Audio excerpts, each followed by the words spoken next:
flat ang motor natin mga bossing. Buti na lang meron tayong DIY na pang vulcanize, napaka cheap pero napaka useful po nito mga bossing. Dala-dala ko po ito kahit saan po ako magbiyahe kasi napakahirap pong maplatan sa daan, lalo na pag gabi. Kaya sa mga tricycle driver na kagaya ko, panoorin nyo po ito kung paano ko ginagamit.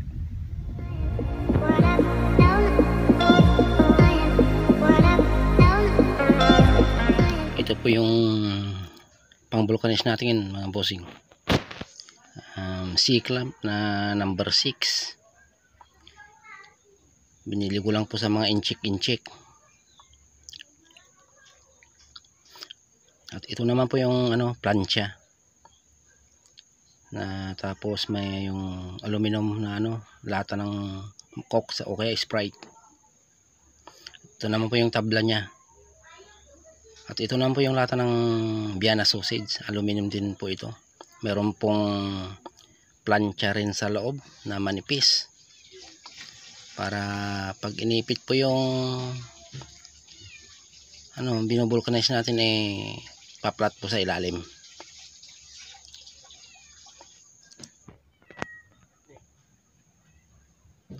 Saka dapat may baon rin po tayong bomba mga bossing. Saka ito yung ginawa kong pang sukil, stainless, ginawa ko rin po ito.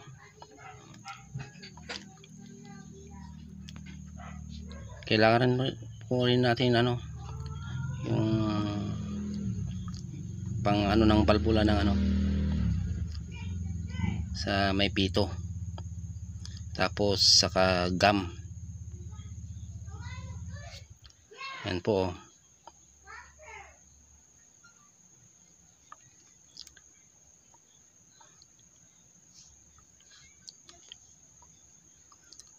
Tapos gasolina, pero wala nang problema yun kasi sa motor na tayo kukuha, basta may laman yun po yung tangke natin. Ito na po yung butas ng interior natin mga bossing. Bubulkanisin na po natin. Ilagay lang po yung tabla sa ilalim, tapos lagyan po natin ng papel, saka yung aluminum, tapos lagay natin yung plancha, saka natin ilagay yung lata natin na C-clamp pang ipit. Pagit na lang po natin, ipitin lang po natin ng maigi, basta higpitan lang po natin ng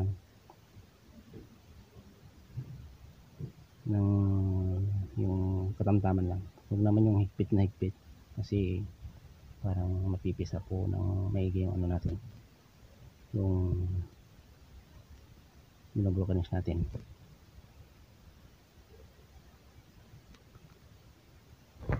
Ayan, okay na mga bossing. Sindihan na po natin.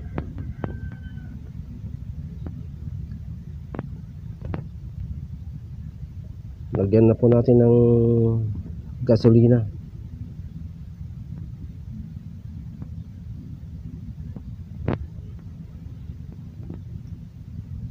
Tapos saka huwag po natin kakalimutan yung lighter natin mga bossing.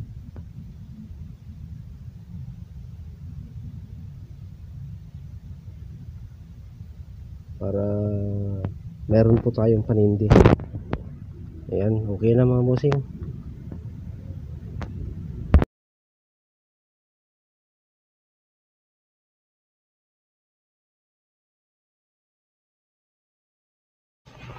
Okay mga bossing.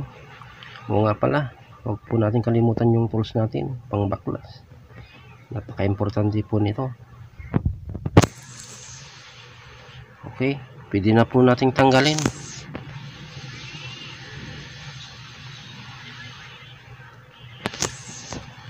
Yan po.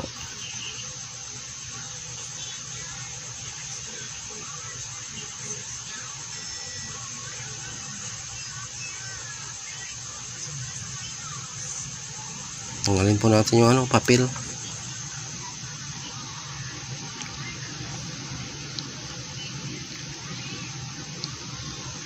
Yan mga bossing. Okay yung pagkaka-vulcanize. Yan mga bossing. Ang laki ng butas kaya tinapalan ko ng malaking gam. Okay, kabit na po natin.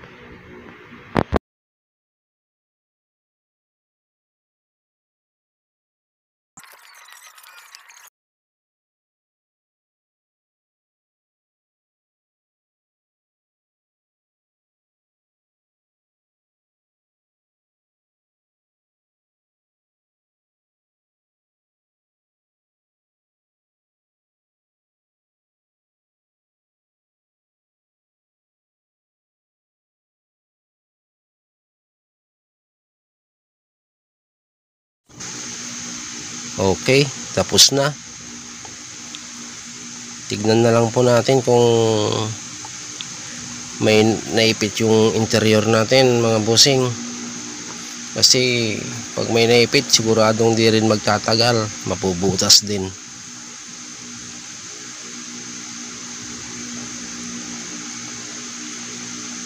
Ikot-ikutin lang mga bossing, tignan lang maigi. Okay bossing, walang naipit. Lagyan, bumbahan na po natin mga bossing. Oo nga pala mga bossing, kabit muna natin yung balbula ng ating pito mga bossing bago natin bombahan.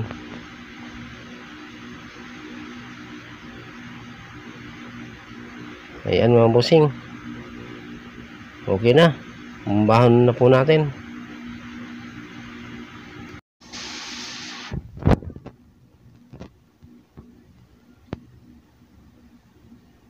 Okay, sa mga viewers, maraming salamat po.